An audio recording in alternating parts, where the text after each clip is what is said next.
Okay, so this morning here, barricades have been set up outside a Lower Manhattan courthouse ahead of a possible indictment of former President Donald Trump.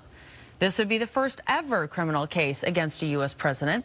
The decision on whether or not to indict him, though, lies in the hands of a Manhattan grand jury. This centers around a hush money payment allegedly made on his behalf to adult film star Stormy Daniels back in 2016. Daniels was paid $130,000 by former Trump lawyer Michael Cohen.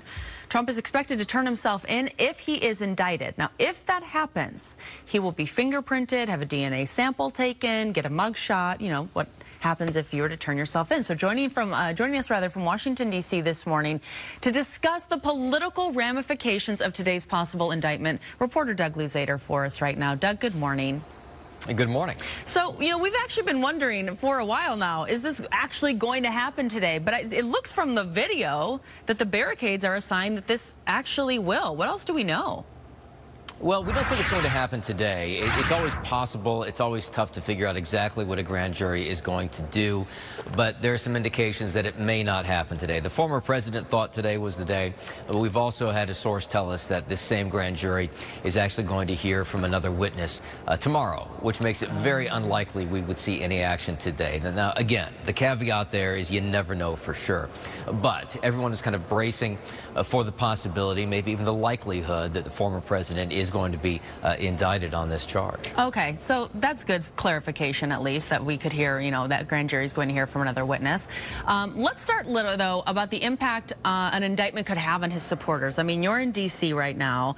What kind of statements and preparations are being released in D.C. ahead of any possible protests? Well, look, I think there are a lot of different ways to look at the impact of an indictment on the former president. For one thing, it's historic if it happens. We've just never been in this situation before where a former president faces charges, much less a former president who is currently in an election campaign.